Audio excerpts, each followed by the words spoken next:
12. hadis, el-hadithu el-thani aşar. Bismillahirrahmanirrahim. An Abi Hureyre radıyallahu anhu قال رسول الله صلى الله عليه وسلم من حسن الإسلام المرء تركه ما لا يعني حديث حسن رواه الترمذي وغيره هكذا. Abu Hureyre radıyallahu anhu'dan rivayet. Peygamberimiz sallallahu aleyhi ve sellem aytты, kişinin İslamının жақшысы özü üçün paydası жоқ нәрселерді таштоосу дейді. Өзüge hiçbir тиешеси жоқ, пайдасыз нәрселерді таштаған insandın İslamı ең жақшы İslam.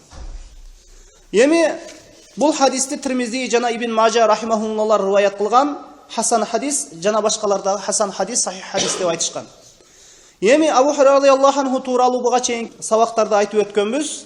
Еми, хадиске кирише берсек, бұл хадистен билсек болот, исламда адамдар ар түрдүү экендигин. Исламда адамдардын ыйманы дагы, исламы дагы ар түрдүү. Ыйман Ахлы сунна вал жамаа акыйдасы боюнча, ишенүү боюнча азаят көбөйөт.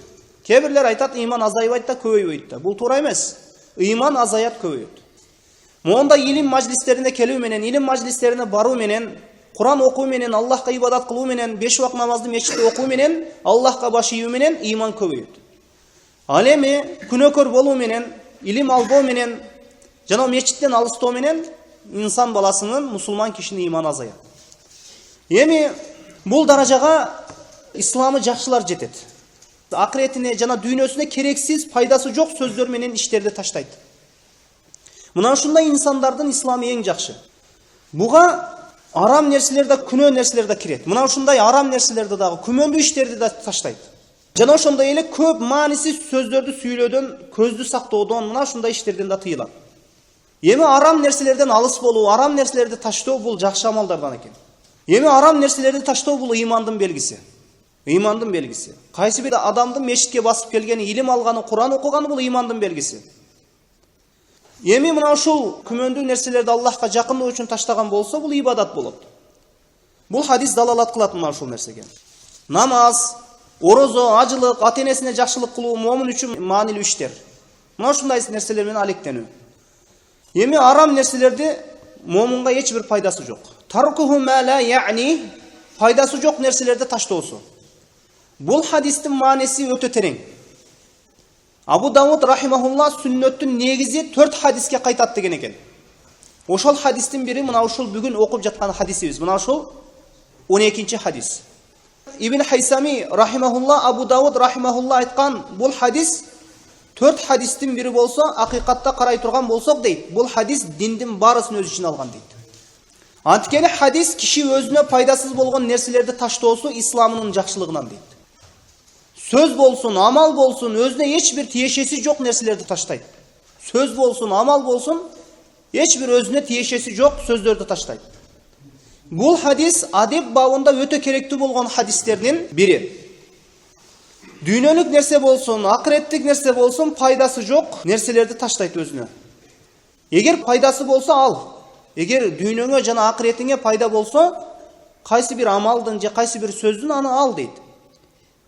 Musulman dinin жақшырта турган нерселерди таап, динин толуктаганга аракет жасоолору керек. Ошондуктан бул хадис адам баласынын тилине да байланыштуу экендигин билдирет.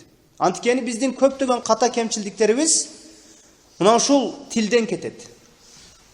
Тил ойлонбой сүйлөп койгондуктан кетет. Мына ошондуктан ойлонбой сүйлөсөң, онтобой өлөсүң деген сөз бар. Эми жакшылыкты жыйнаса, жакшылыкты жыйнайт. Эгер тил жақшыны сүйлөсө, ал жақшылықты жыйнай берет. Ал орок сыяктуу. Барын кесип кете берет. Эгер жамандыкты сүйлөсө, ал жамандыкты жыйнап кете берет. Ошондуктан ар бир инсан тилини башкаруу керек. Аллахтын элчиси саллаллаху алейхи ва саллям айтты мына: "Ман кана ю'мину биллахи вал яумил ахир, фалякул хайран ау лиясмут." Ким Аллахка жана акырет күнүнө ыйман келтирген болсо, сүйлөсө жакшы сүйлөсүн деди. Сүйлөсө жакшы сүйлөсүн, сүйлөбөсө унчукпасын. Муаз радıyallahu anhu пайгамбарыбыз саллаллаху алейхи ва салламдан мына: "О Аллахтын элчиси, биз сүйлөгөн сөздөрүбүзгө да жооп беребиз" деген экен. Мына ошондо о Муаз адамдарды тозокко таштай турган нерсе алардын тилдери эмеспи деген экен. Адамдардын ошол жүзү менен тозоққа түшүүсүнө себеп болгон нерсе тили эмеспи деген экен. Эми мына пайгамбарыбыз саллаллаху алейхи вассалам да бир хадисте айтат: "Ал хадису сахих", сахих хадис: "Ман самата нажа", ким унчукпаса ийгиликке жетти деген экен. Кыяматта эсеби жеңил болот. Көп сүйлөгөн адамдардын эсеби оор болот. Көбүнесе сүйлөгөн адам баласы сүйлөгөн сөзүнө эсеп берени унутуп коет. Биз көбүнчө ошол сүйлөп жаткан сөзүбүзгө эсеп берерибизди унутуп коебуз. Ошон үчүн пайдалуу сөздөрдү сүйлөшүбүз керек экен. Эми пайдалуу сөз эмне? Бул Кур'ан жана сүннөт. Ошондо натыйжа жакшы болот. Эгерде пайдасыз нерселерди сүйлөй бере турган болсо, анда ал инсандын кемчилдиги көбөйө берет. Сахил ибн ат-Тастури рахимахулла айтат: "Ман такаллама ма ла я'ни хурим ас-сидq". Кимде-ким өзүнө тиешеси жок сөздөрдү сүйлөсө, чындыктан куруу калат деген экен. Чындыктан алыс болот. Сүйлөгөн сөзүндө жалган көп болот экен. Хасан Басри рахимахулла айтат: "Мин аламати аридилла анил абди ан яж'ала шугhlуху ма ла я'ни". Аллах Тааланын бир пендеден жүз бурганынын белгиси, Хасан Басри рахимахулла айтат: Аллах Тааланын бир пендеден жүз бурганынын белгиси, аны таштап койгондугунун белгиси дейт. Аны ошол пенденин өзүнө кызыгы жок, пайдасыз жок нерсе менен алектендирип койгону дейт. Өзүнө бир пайдасы жок сөздөр менен Аллах Таала ошол инсанды алектендирип коет. Сүйлөгөн сөзүндө эч бир пайда жок. Же жасаган иштеринде эч бир маанисиз, же соопсуз. Аллах көңүл бурбаган инсанды көргүңүз келсе, мына ушундай инсандар болот. Өздөрүнө мына ошол пайдасыз нерселерди сүйлөп, мына ушул менен алектенип калган адамдар. Анткени анын жумушу андан кийин ошол болуп калат. Алымдар айтат: адамдарды балекетке жолуктуруучу эки сыпат бар дейт. Адамдарды балекетке жолугуусу эки сыпатта дейт. Биринчиси малдын артыкчылыгы, малдын көбөйүп кеткендиги. Экинчиси сөздүн артыкчылыгы. Сөз өтө көбөйүп кетет.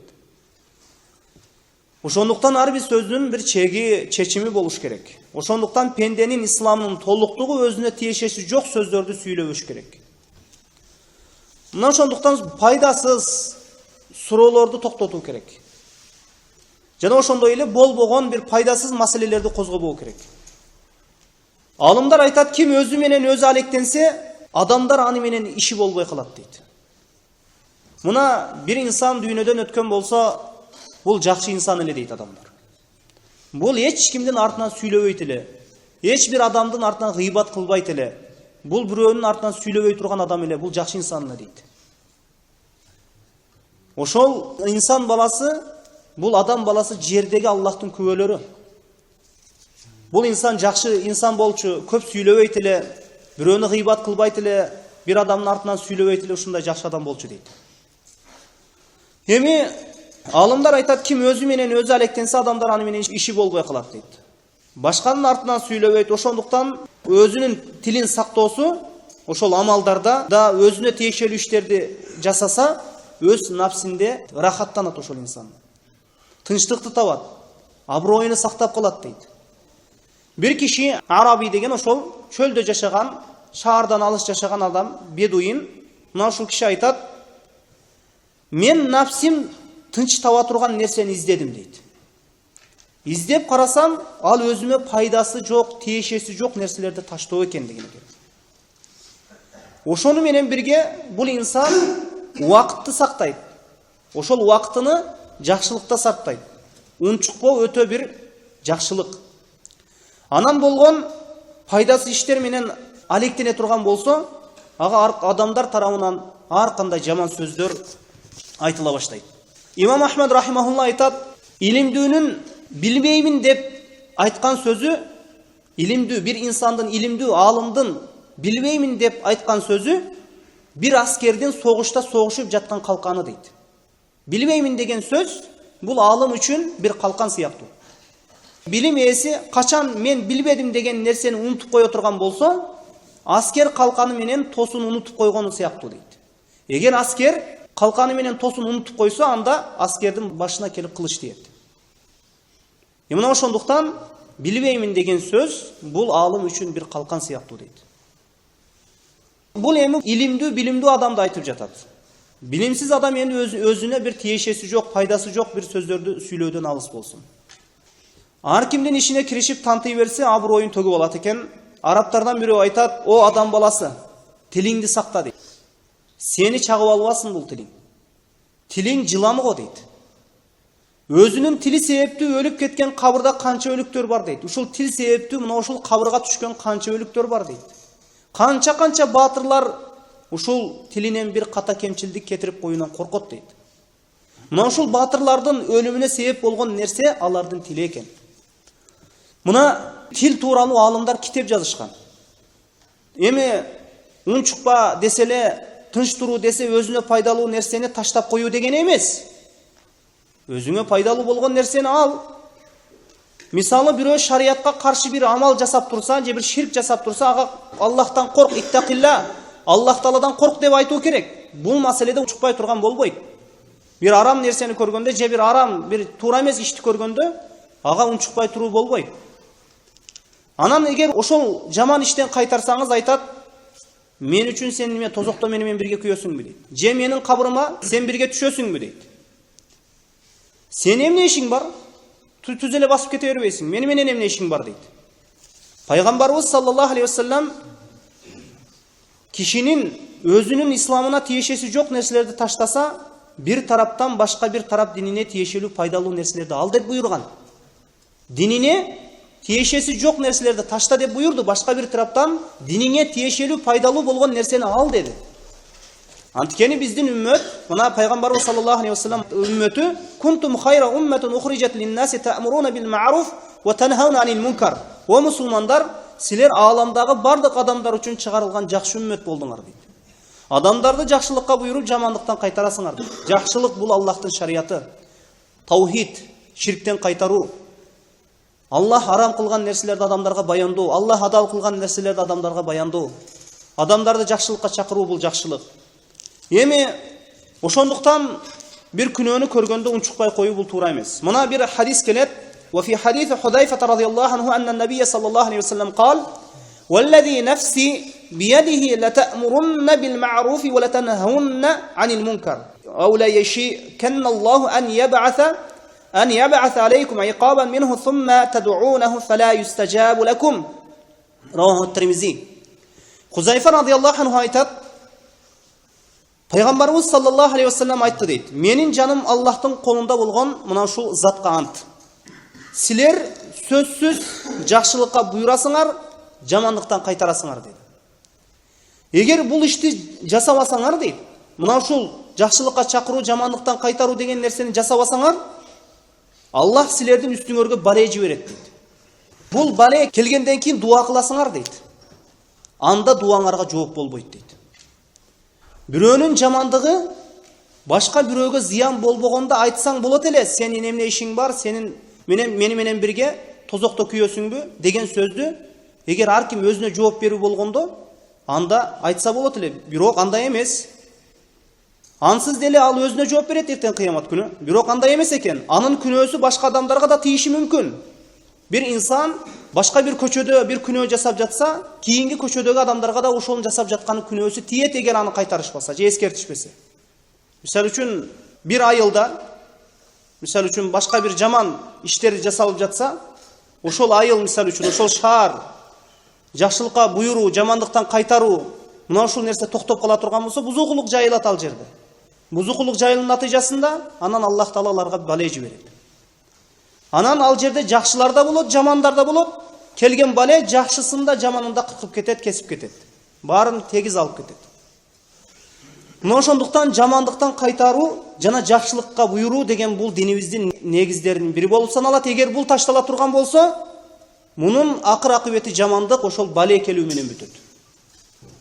Мына Маида сүрөсүнүн 78-аятында لعن الذين كفروا من بني إسرائيل على لسان داود عيسى بن مريم ذلك بما عصوا وكانوا يعتدون كانوا لا يتناهون عن منكر فعلوه لبئس ما كانوا يفعلون.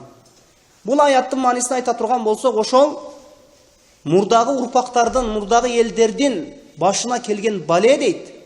Ошол алардын арасында чектен чыккан адамдар болгондугу себептүү болгон дейт.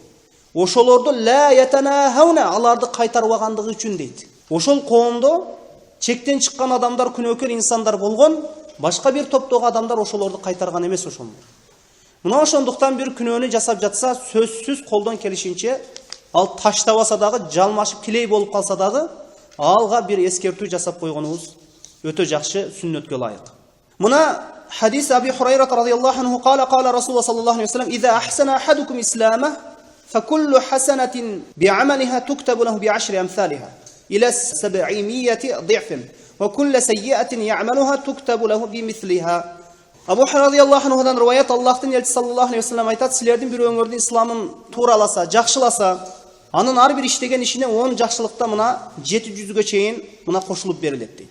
Эгер бир жамандык жасай турган болсо, мына ага бир жамандык жазылат дейт. Мына ошондуктан ошол туугандарды жана ошондой эле коомчулукту ошол колдон келишинче жанагындай сөздөрүнө көңүл бурбай, мына ушул нерсеге чакырып коюшубуз керек экен. Анткени эгер чакыруу токтоп кала турган болсо, алар менен кыямат күнү тозокто мына же кыямат күнү азапка шерик болуп коркунучу бар дейт. Мына ошондуктан аларды кайтарып бир эскертип коюу керек. Ибн Раджаб рахимахулла айтат: бул хадистин ошол исламынын жакшылыгы бул өзүнө тиешеси жок сөздөрдү жана амалдарды да таштайт дейт. Өзүнө тиешеси бар сөздү сүйлөйт, өзүнө тиешеси жок ошол напсине жага турганы же жакпай турганы эмес.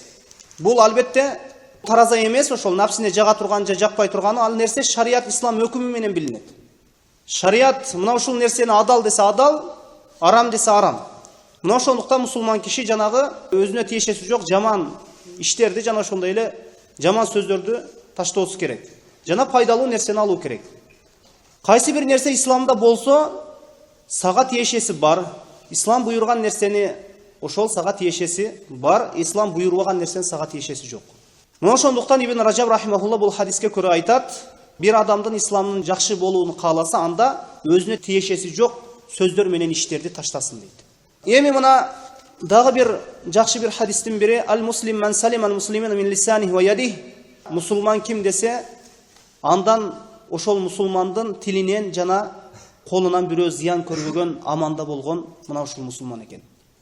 Мына ошондуктан бир адамдын исламынын жакшы болуусу ал арам жана күмөндүү, макрух, мубах нерселердин мына таштоосу дейт. Мына ошентип ал ихсан даражасына жетет дейт. Ихсан даражасына жетүү бул Аллахты көрүп турганда ибадат кылуу. Аллахты көрүп турганда ибадат кыла албасаң, анда Аллах Таала мени көрүп турат деп ибадат кылуу. Бул ихсан даражасы. Исламы жакшы болуп, өзүнө тиешеси бар нерсе менен алектенип калса, анда ошол пендеде уялуу деген нерсе пайда болот. Момунга ылайыксыз болгон нерселерди таштоо менен анын адеби өтө бир көркөм даражага жетет дейт. Өтө бир жакшы бир даражага жетет дейт. Бул мына 11-12 хадистин кыскача мааниси.